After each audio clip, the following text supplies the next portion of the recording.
Hello friends, आज अपन start कर रहे हैं न्यूक्लियोफिलिक सब्स्टिट्यूशन रिएक्शन यानी कि एनएसआर। ये रिएक्शन कौन कौन शो करता है तो मैं बता दूं आपको।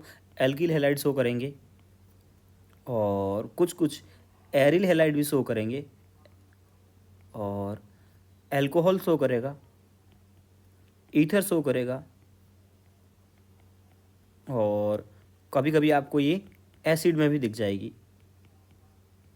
ठीक है, तो न्यूक्लियोफिलिक सब्स्टिट्यूशन रिएक्शन कौन कौन शो करता है, बात समझ में आ गई। चलिए बात करते हैं। अभी तक अपन ने जितनी भी रिएक्शंस देखी थी वहाँ पे एक तो सबस्ट्रेट की बात की थी, एक रिएजेंट की बात की थी, लेकिन सॉल्वेंट की बात ही नहीं की थी कभी भी।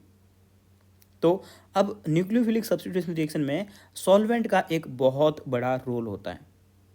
सॉल्वेंट का एक बहुत बड़ा रोल होता है कि सॉल्वेंट कैसा है वहाँ पे।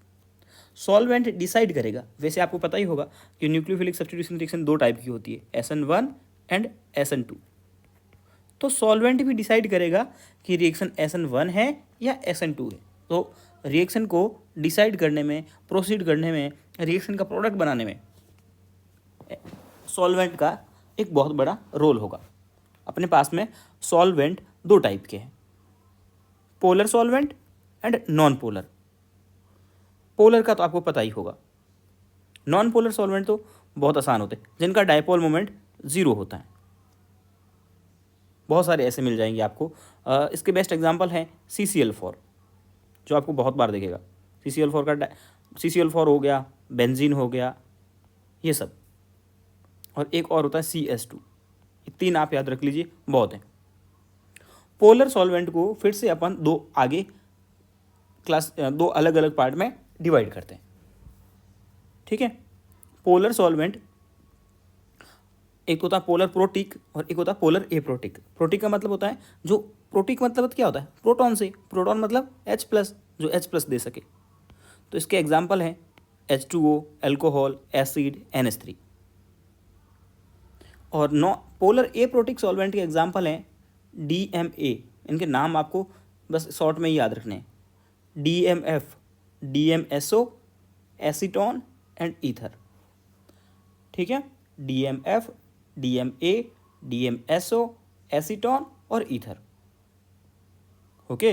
पोलर प्रोटिक सॉल्वेंट होंगे वो SN1 रिएक्शन को फेवर करेंगे। किसको फेवर करेंगे? SN1 रिएक्शन को। और पोलर तो वो ये SN1 को फेवर करेंगे। यार क्यों नहीं लिखा जा रहा है? यस, यहाँ लिखते हैं SN1 को, तो ये SN2 को फेवर करेंगे। तो आपको सॉल्वेंट देख करके पता लग जाएगा कि रिएक्शन कौन सी SN1 है या SN2 है। ऐसा क्वेश्चन एग्जाम में 2-3 बार पूछा हुआ भी है। तो आपको पहले ये बात पता करना है कि सॉल्वेंट, पोलर सॉल्वेंट जो होता है वो दो टाइप का होता है, पोलर प्रोटिक और पोलर एप्रोटिक। प्रोटिक मतलब जो H+ दे दे, यहाँ से H+ निकल जाएगा किसी से भी, सब लोग H+ दे सकते हैं। और पोलर एप्रोटिक जो H+ नहीं देंगे, DMF, DMSO, DMA, acetone and ether. अपने को ज़्यादातर क्वेश्चन में एसीटोन और ईथर ही देगा। ओके, चलिए आगे बढ़ते हैं। फिर अपन बात करते हैं पहले रिएक्टिविटी की, बाकी की बातें बाद में करेंगे। पहले अपन आ जाते हैं रिएक्टिविटी पे। रिएक्टिविटी अपने को कि यहाँ अपने को पता लग गया कि रिएक्शन दो टाइप की है, एक SN1 है, एक SN2 है। तो अपन SN1 और SN2 की रिएक्टिविटी की बात करते हैं, क्योंकि रिएक्टिविटी पे क्वेश्चन बहुत आते हैं, भर भर के आते हैं। तो अपन बाकी की बातें बाद में करेंगे, पहले रिएक्टिविटी की बात करते हैं। SN1 रिएक्शन जो होती है ना, वो 2 स्टेप में होती है। SN1 रिएक्शन जो है कितने स्टेप में होगी? SN1 रिएक्शन 2 स्टेप में होती है। और इसमें जैसे आपको पता ना, इलेक्ट्रोफिलिक एडिशन रिएक्शन 2 स्टेप में होती थी। पहले स्टेप में कार्बोकेटाइन का फॉर्मेशन होता था। तो SN1 भी ऐसे ही 2 स्टेप में होती है। पहले स्टेप में इसमें कार्बोकेटाइन का फॉर्मेशन होता है। तो कार्बोकेटाइन का फॉर्मेशन होता है, तो कार्बोकेटाइन की जो रिएक्शन की रिएक्टिविटी होती है वो कार्बोकेटाइन की स्टेबिलिटी के डायरेक्टली प्रोपोर्शनल होती है। समझ में आ गई बात? जैसे इलेक्ट्रोफिलिक एडिशन रिएक्शन की रिएक्टिविटी बताते थे, वैसे यहाँ पे भी बता देंगे।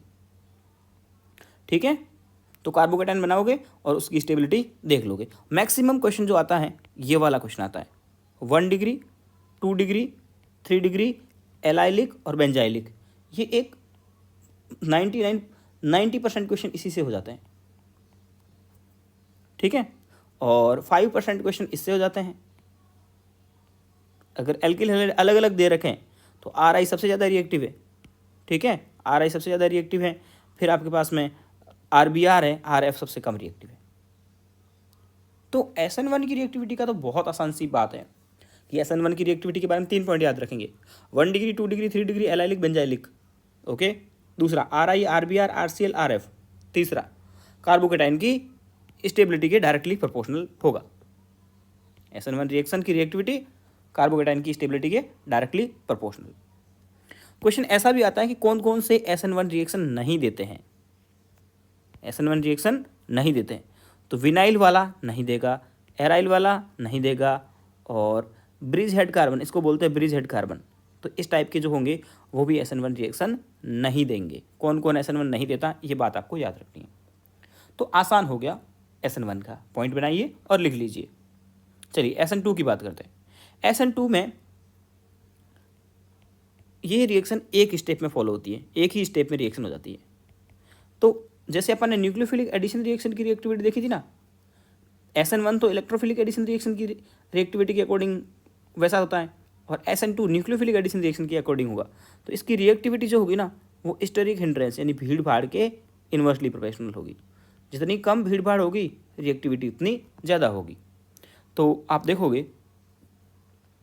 अगर आप देखोगे तो इसमें उसमें क्या था, 1 डिग्री सबसे कम था, इसमें 1 डिग्री सबसे ज़्यादा होगा।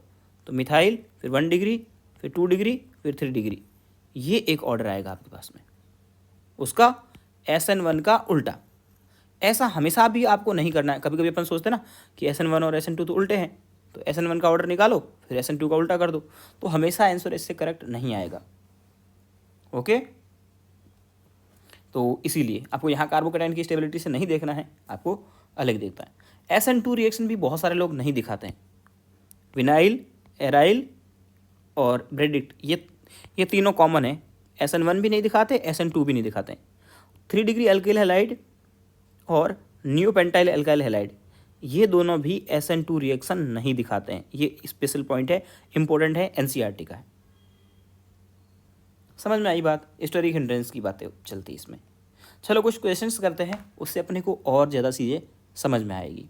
पहले मैंने आपको ये बताया है इतना, और ये वीडियो देखने के बाद आपके पास में जितने भी क्वेश्चंस हो उसमें SN1 और SN2 की रिएक्टिविटी का ऑर्डर हो, वो क्वेश्चन सॉल्व कर लेना। यहाँ इस क्वेश्चन में पूछा, पहले वाले क्वेश्चन में SN1 की रिएक्टिविटी इसमें से आपको बतानी है। तो आप क्या करोगे, SN1 में कार्बोकेटाइन बनाओगे या फिर 3 डिग्री, 2 डिग्री, 1 डिग्री बना दो। यहाँ ये कौन सा है, ये तो बेंजाइल है, बेंजाइलिक है, याद करो बेंजाइलिक है। और ये पाई सिग्मा, और यहाँ क्लोराइड हटाना और पॉजिटिव चार्ज लगाना है, तो पाई सिग्मा पॉजिटिव, ये हो जाएगा आपका विनाइलिक। ठीक है, तो सबसे ज़्यादा होता है बेंजाइलिक, फिर होता है विनाइलिक। समझ में आई बात आपको। उसके बाद यहाँ क्लोराइड हटाओगे तो ये बनेगा आपका पॉजिटिव, और पॉजिटिव के पास में लोन पेयर, और यहाँ हटाओगे तो ये बनेगा 3 डिग्री। ये है 3 डिग्री, बट ये है कंप्लीट ऑक्टेट रेजोनेंस। जब मैंने आपको GOC1 पढ़ाई थी तो मैंने बोला था कंप्लीट कार्बोकेटाइन का सपना होता है कि बाजू वाले के पास में लोन पेयर हो, और ये वाला जो कार्बोकेटाइन, आप सिंपल सबके कार्बोकेटाइन बना के देख लीजिए, एक ये कार्बोकेटाइन बना, एक ये कार्बोकेटाइन बना, एक ये बना, एक ये बना, तो इन कार्बोकेटाइन की स्टेबिलिटी का ऑर्डर ही अपना आंसर होगा। तो सबसे ज़्यादा स्टेबल तो वैसे भी A वाला है, फिर C वाला है, और उसके बाद में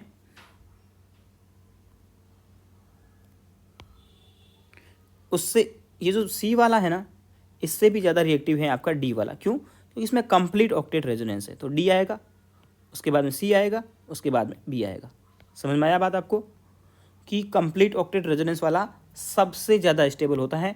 ऐसी बातें अपन ने GOC1 में भी की थी, ये बहुत स्टेबल होगा। ओके, तो ये एक अच्छा क्वेश्चन था आपके सामने। चलिए नेक्स्ट क्वेश्चन पे चलते हैं, इस वाले में अपन आगे प्रैक्टिस करते हैं। इस क्वेश्चन में आपको क्या मिला हुआ है नेक्स्ट वाले में, इसमें आपको दिखा हुआ है, इसमें आप SN1 का ही ऑर्डर पूछ रहा है, तो ये हो जाएगा। इसमें अपन क्या करते हैं, सबसे पहले क्लोरीन हटा करके कार्बोकेटाइन बना देते हैं, तो CH3+, और ये क्या है CH3CH2, तो ये हो गया आपका CH3CH2+, क्लोरीन हटा करके। ये क्या है, CH3 CH2 CH CH3, ये 2 डिग्री है 2 डिग्री, और ये है 1 डिग्री, और ये है मिथाइल, और ये है 3 डिग्री। यहाँ से हटेगा तो यहाँ पॉजिटिव लगेगा। तो आपको पता है SN1 में क्या होता है, सबसे ज़्यादा होता है 3 डिग्री वाला, तो सबसे ज़्यादा रिएक्टिव हो जाएगा D वाला। उसके बाद में 2 डिग्री वाला, उसके बाद में 1 डिग्री वाला, सबसे कम A वाला, मिथाइल वाला। आसान फिक्स पैटर्न वाला क्वेश्चन, मैंने बोला था ना 90% क्वेश्चन उसी से हो जाएगा, तो ये भी उसी से हो रहा है।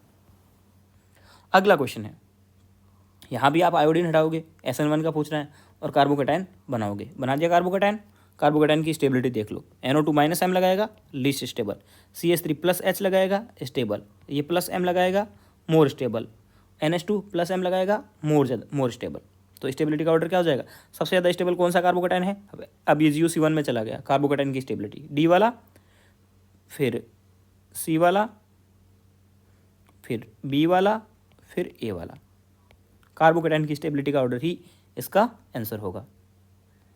इसमें भी आप क्या करोगे, अब यहाँ आप करोगे कार्बोकेटाइन बनाओगे इसका। 6 मेंबर की रिंग बना लेते हैं अपन।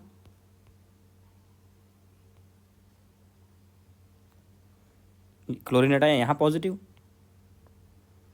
इसमें ऑक्सीजन है, और यहाँ पॉजिटिव, इसमें यहाँ नाइट्रोजन है, और यहाँ पॉजिटिव। अब यहाँ पे वो बनेगा कंप्लीट ऑक्टेट रेजोनेंस, इन दोनों में कंप्लीट ऑक्टेट रेजोनेंस है। ओके, तो सबसे ज़्यादा स्टेबल हो जाएगा C वाला, फिर B वाला, फिर A वाला। ये इसका ऑर्डर आएगा। सिंपल, आपको हेलोजन हटाना है, कार्बोकेटाइन बनाना है, और GOC1 में जा करके स्टेबिलिटी का ऑर्डर लगा देना है। GOC1 में अपन सीखे ही थे। चलिए अगला फिर से क्वेश्चन है। अब यहाँ पे क्या है, इसमें यहाँ आप देखोगे पहले वाले में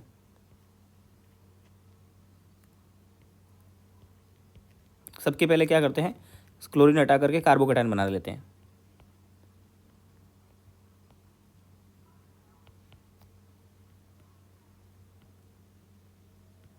पहले वाले में कंप्लीट ऑक्टेट रेजोनेंस है। कंप्लीट ऑक्टेट रेजोनेंस कब होता है, जब पॉजिटिव के जस्ट बाद में ऑक्सीजन हो, तब यहाँ कंप्लीट ऑक्टेट रेजोनेंस है। यहाँ पे कंप्लीट ऑक्टेट रेजोनेंस नहीं है, यहाँ ये लगाएगा -I, यहाँ भी लगाएगा ये -I। अब -I में इसकी डिस्टेंस देखोगे तो इसकी डिस्टेंस कम है, इसकी डिस्टेंस ज़्यादा है। तो अब सिंपल कार्बोकेटाइन की स्टेबिलिटी का ऑर्डर ही बताना है आपको। तो पहले वाला सबसे ज़्यादा stable, reason complete octet resonance, फिर आएगा B वाला, फिर आएगा स्टेबल कौन सा होगा, C वाला। क्यों, क्योंकि C वाले में डिस्टेंस ज़्यादा है, तो -I कम लगेगा, तो कार्बोकेटाइन ज़्यादा स्टेबल होगा, और फिर B वाला। आसान क्वेश्चन था, सिंपल। हेलोजन हटाना है, कार्बोकेटाइन बनाना है, कार्बोकेटाइन की स्टेबिलिटी देख लेनी है। यहाँ पर भी ऐसा ही करेंगे।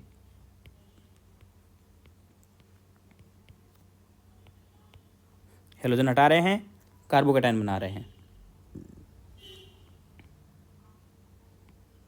और ये सारे कार्बोकेटाइन की स्टेबिलिटी क्वेश्चन अपन ने GOC में कर रखे हैं। सारे क्वेश्चन वही है, कोई अलग से नया या अजीब क्वेश्चन नहीं आ रहा है। अब यहाँ पे पहले देखिए, पहला वाला आपका बन रहा है एरोमेटिक। क्या है बन रहा है, एरोमेटिक। दूसरा नॉर्मल कंपाउंड है। तीसरा बनता है एंटी एरोमेटिक। अब आप इनमें कार्बोकेटाइन की स्टेबिलिटी देखोगे तो सबसे ज़्यादा एरोमेटिक वाला स्टेबल होगा, उसके बाद में नॉर्मल जो कार्बोकेटाइन है वो स्टेबल होगा, और एंटी एरोमेटिक जो होता है वो सबसे लीस्ट स्टेबल होता है। तो बहुत आसानी से आप ऑर्डर लगा सकते हो। अगला, ये तो आसान है, SN1 का ऑर्डर पूछ रहा है इसमें से, तो क्या होता है 3 डिग्री, ये 3 डिग्री है, ये 2 डिग्री है, ये 1 डिग्री है, ये मिथाइल है, तो इनका तो फिक्स ऑर्डर होता है। मिथाइल सबसे कम, फिर 1 डिग्री, फिर 2 डिग्री, फिर 3 डिग्री, फिक्स ऑर्डर वाला। और इसमें क्या है, इसमें अगर आप देखोगे तो ये 1 डिग्री है, ये भी 1 डिग्री है, ये 1 डिग्री है, ये भी 1 डिग्री है। ओके, अब इसमें क्या करेंगे, सबके सब 1 डिग्री है। क्यों 1 डिग्री कैसे बोल दिया मैंने, क्लोरीन जिस कार्बन से लगा है उसके पीछे एक ही चैन है सब में। ये आप बोलोगे 2 चैन है भैया, 2 चैन कब होती, जब इसी कार्बन से निकलती तो बोलते। ओके, तो सब 1 डिग्री है, सब 1 डिग्री है, ऑल 1 डिग्री। अब आप क्या देखोगे, कार्बोकेटाइन बनाओगे और उसका +I देखोगे, तो इसमें इतनी सी चैन का +I लग रहा है, इसमें इतनी बड़ी चैन का +I लग रहा है, इसमें इतनी बड़ी चेन का प्लस आई लग रहा है, इसमें इतनी बड़ी चेन का प्लस आई लग रहा है, तो कार्बोकेटाइन की stability is proportional to plus I, और जो कार्बोकेटाइन की स्टेबिलिटी का ऑर्डर होगा वही अपना इसकी रिएक्टिविटी का ऑर्डर होगा। समझ में आया ना क्वेश्चन? ओके, बढ़ते हैं आगे। यहाँ अपने को SN2 का ऑर्डर बताना है इस क्वेश्चन में। SN2 के लिए आप देखे थे सिंपल कि 1 डिग्री ये 1 डिग्री सबसे, ये मिथाइल सबसे ज़्यादा होता है, फिर 1 डिग्री, फिर 2 डिग्री, और फिर सबसे कम 33 degree. 1 degree, 2 degree, 3 degree, SN2 के लिए यही ऑर्डर होता था ना? आसान है। और इसमें देखोगे यहाँ SN2 जो होता है ना, वो स्टेरिक हिंड्रेंस के इन्वर्सली प्रोपोर्शनल होता है। तो यहाँ पे हिंड्रेंस 2 ग्रुप का, यहाँ पे 1 ग्रुप का हिंड्रेंस, इतनी लंबी चेन का हिंड्रेंस, यहाँ कम हिंड्रेंस। तो जहाँ कम भीड़ भाड़ होगी वो ज़्यादा रिएक्टिव होगा। तो ये ऑर्डर आ गया। अब आप बोलोगे भैया ये तो SN2 SN1 वाले का उल्टा आ गया है। बिल्कुल उल्टा आ गया है, लेकिन हमेशा उल्टा आएगा कोई ज़रूरी नहीं है। तो आप कंसेप्ट याद रखो।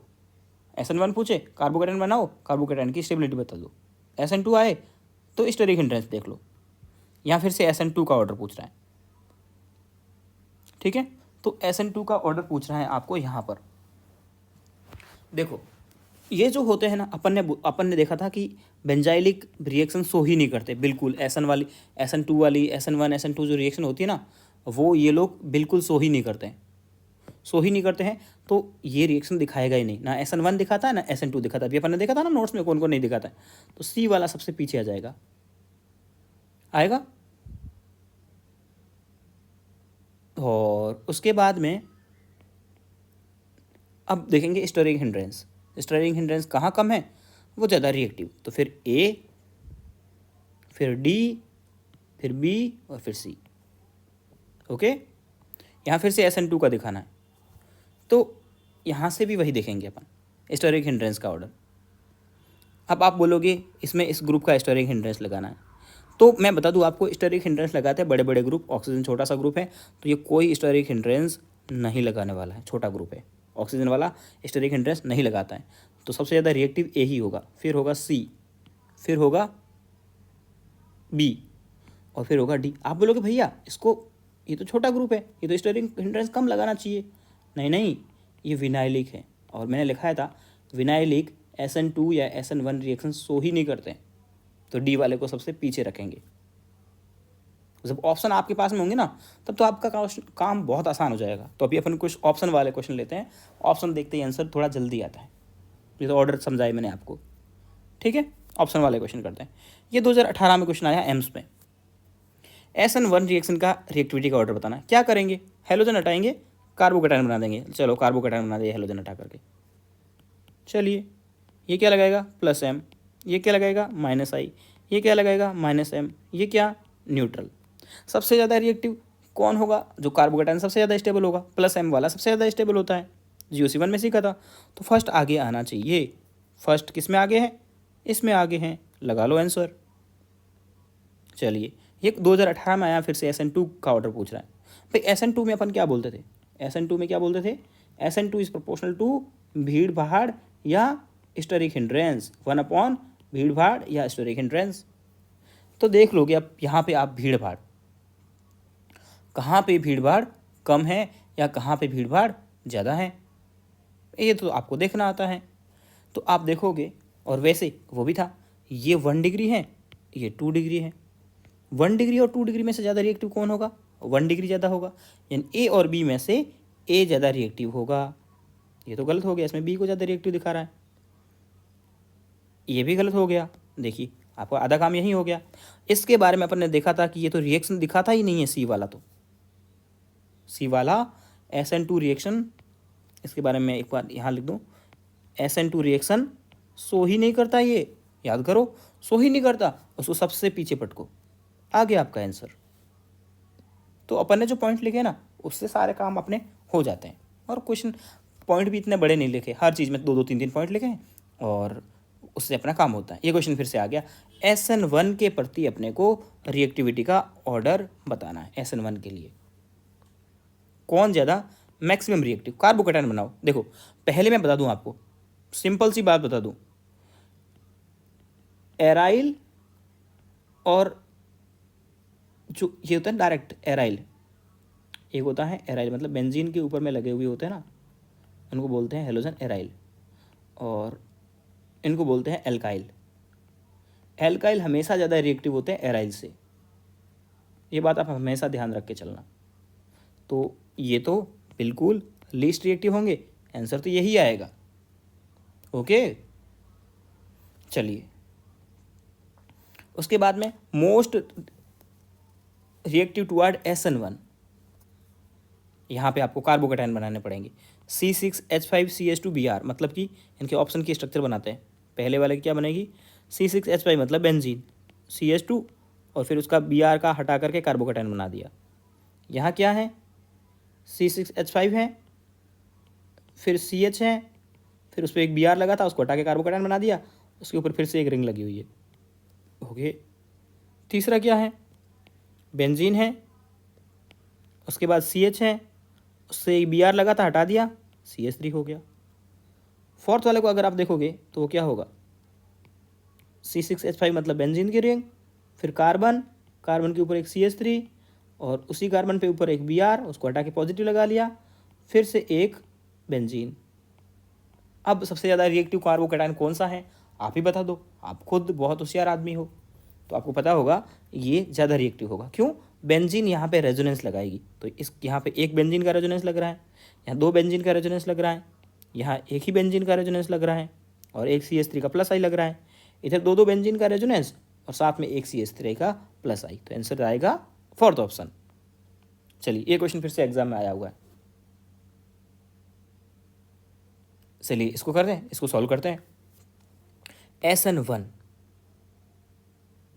अपन ने क्या देखा था, 3 डिग्री 2 डिग्री 1 डिग्री ये बात थी, और इससे आगे कौन सा आता था, बेंजाइलिक और विनाइलिक आता था, ये ऑर्डर था, वही तो चीज़ें यहाँ दिखी हुई है। तो पी, ये आपका बेंजाइलिक आ गया, ये सबसे आगे आना चाहिए, ये आंसर गलत, ये भी आंसर गलत, इतना आसान। उसके बाद पीछे इसके कौन आएगा, विनाइलिक, फिर 3 डिग्री, फिर 1 डिग्री। आसान क्वेश्चन है, देखिए और आंसर लगाइए। ये इसमें पूछ रहा है SN2 की रिएक्टिविटी का ऑर्डर। SN2 के लिए आप क्या देखते हो, SN2 के लिए आप देखते हो स्टेरिक हिंड्रेंस यानी कि भीड़ भाड़। तो देखिए इसमें दो भीड़ भाड़ वाले ग्रुप है, इसके पीछे एक भीड़ भाड़ वाला ग्रुप है, इसके पीछे तीन भीड़ भाड़ वाले ग्रुप है, इसके पीछे ये एक भीड़ भाड़ वाला है। नहीं, ये भीड़ भाड़ नहीं करता, अभी आपको बताया था।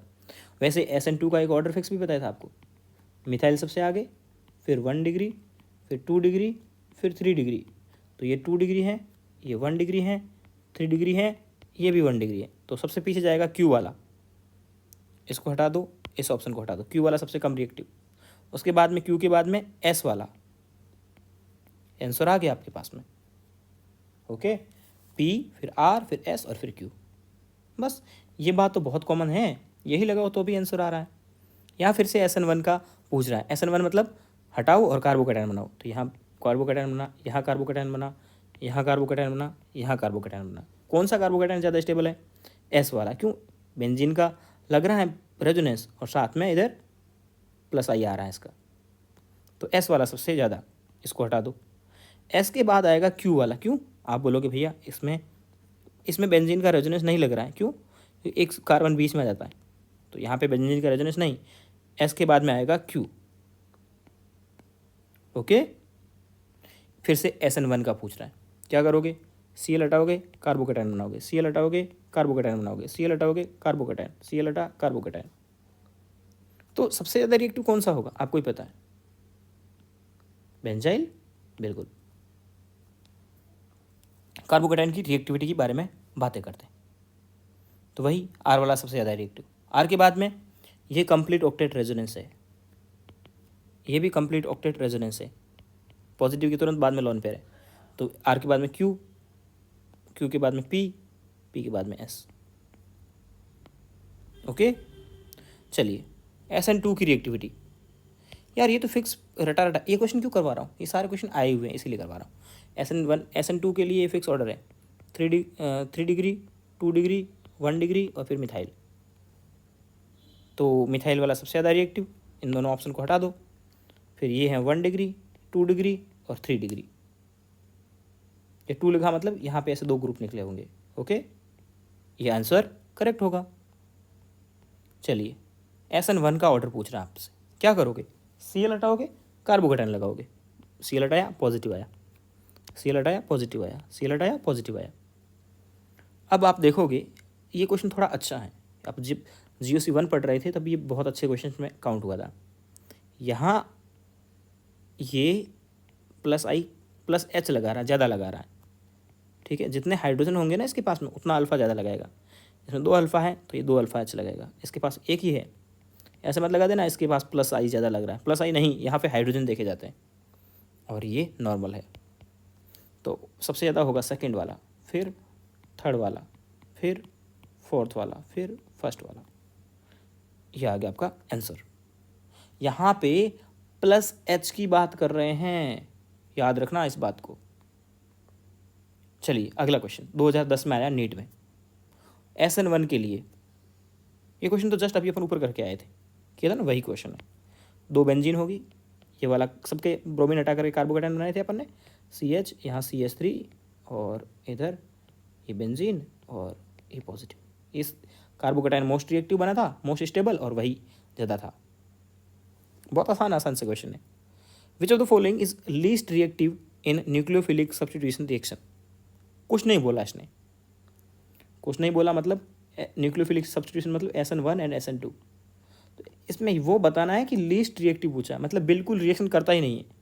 तो अपन ने बोला था विनाइल वाला, नहीं पढ़ा था दोनों में, ये विनाइल वाला क्लोराइड जो था वो दोनों में कॉमन था, जो कि ना तो ये SN1 देता है ना ही SN2 देता है, ये देता ही नहीं है, नहीं देता है मतलब ये लीस्ट रिएक्टिव है। 2004 में क्वेश्चन पूछा है ये। ओके, और ये तो फिक्स NCERT का है, मैंने आपको बताया था। सबसे ज़्यादा RI होता है, फिर RBr होता है, फिर RCl होता है, और सबसे लीस्ट रिएक्टिव RF होता है। ये 2002 में पूछा है। एग्जाम में क्वेश्चन तो बहुत आसान पूछेगा, ये पूछा है। ये अब देखिए 2008 का क्वेश्चन है, 2016 में भी ऐसा ही क्वेश्चन आया था। यहाँ SN2 रिएक्शन दिया है और एक लिखा है DMF। वैसे भी अगर यहाँ 2016 में भी ये क्वेश्चन आया था, 2016 में यहाँ SN2 लिखा ही नहीं था, DMF देखा था। तो DMF का मतलब ही क्या होता है कि ये DMF का मैंने आपको बताया था ना, सॉल्वेंट के ऊपर में DNF SN2 रिएक्शन को फ्लेवर करता है। SN2 की हाईएस्ट रिएक्टिव कौन होगा? हाईएस्ट रिएक्टिव होगा 1 डिग्री, फिर 2 डिग्री, फिर 3 डिग्री। जहाँ भीड़ भाड़ कम होगी वो ज़्यादा रिएक्टिव होगा SN2 में। तो भीड़ भाड़ इसके पीछे कम है, ये ज़्यादा रिएक्टिव है। 2008 का क्वेश्चन है ये। क्वेश्चन है इज एग्जाम्पल और न्यूक्लियोफिलिक सब्स्टिट्यूशन रिएक्शन। बहुत आसान क्वेश्चन, 2009 में पूछा है। न्यूक्लियोफिलिक सब्स्टिट्यूशन रिएक्शन कौन कौन देता है?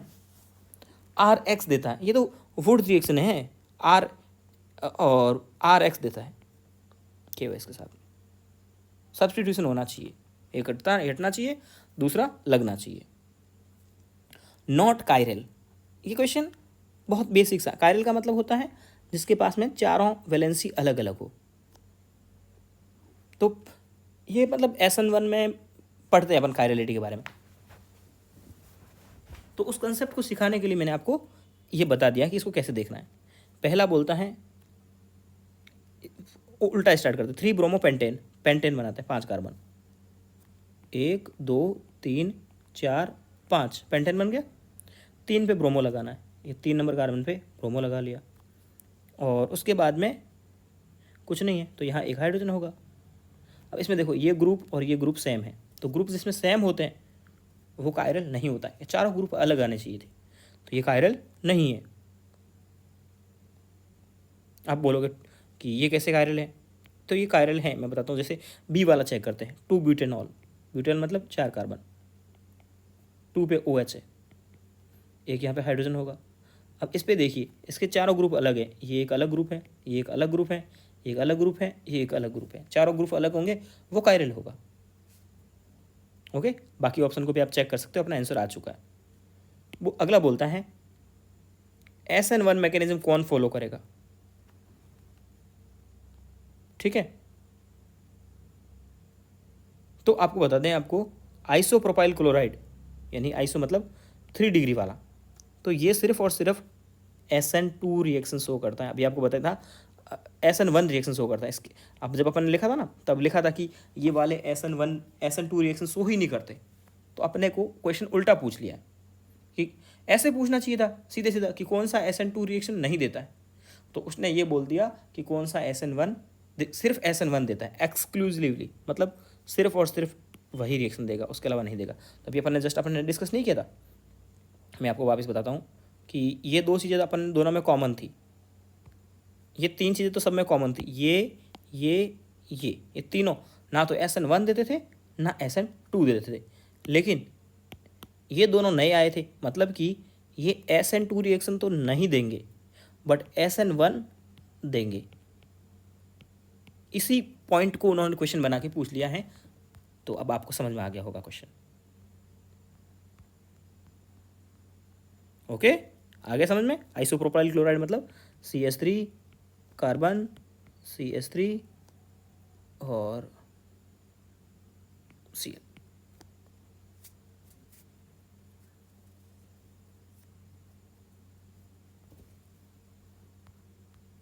चलिए आज इतना ही बहुत है। कल पढ़ते हैं अपन इसकी मैकेनिज्म वगैरह नेक्स्ट वीडियो में।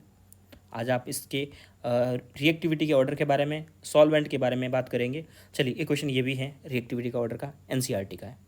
चलिए इसको अपन सो कर लेते हैं। ये क्वेश्चन है SN2 रिएक्शन की रिएक्टिविटी बतानी है। इसमें और इसमें अगर आप देखोगे SN2 में, तो यहाँ पे भीड़ भाड़ कम कहाँ है। इसमें देखोगे तो इस पीछे 2 हिंड्रेंस लग रहे हैं, इसमें एक ही चैन है। या फिर ऐसा बोला जाए ये 2 डिग्री है, ये 1 डिग्री, और 2 डिग्री और 1 डिग्री में 1 डिग्री वाला SN2 ज़्यादा दिखाता है। इसमें आयोडीन है और क्लोरीन है, तो आयोडीन वाला ज़्यादा दिखाएगा। हो गया क्वेश्चन, आसान तो है। ओके, चलिए यही वाला क्वेश्चन जो था बार बार आ रहा था, 2008 वगैरह में आया था। तो इसमें पूछा है SN2 और SN1 दोनों का ऑर्डर पूछा है, और ये क्वेश्चन आपको खुद से सॉल्व करना है। बहुत आसान, मैंने सॉल्व करवा भी दिया है और इसका आंसर भी लिखा हुआ है। आप इसको याद रखना, मोस्ट इंपॉर्टेंट क्वेश्चन है ये।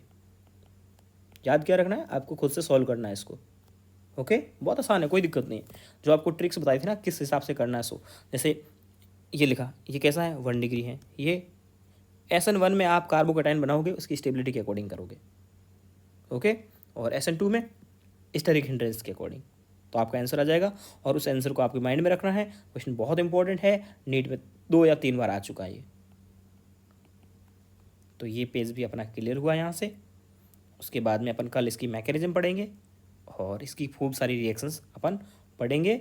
और ये न्यूक्लियोफिलिसिटी है वो भी अपन पढ़ लेंगे इसी के साथ में। न्यूक्लियोफिलिसिटी नीट में कम आती है, एम्स वगैरह में ज़्यादा आती थी। तो न्यूक्लियोफिलिसिटी अपन बस ऐसे ही पढ़ा रहा हूँ मैं आपको, ताकि बहुत सारे लोग पढ़ाते हैं, टेस्ट में क्वेश्चन आते हैं तो आपके सॉल्व हो जाए बस। Thank you.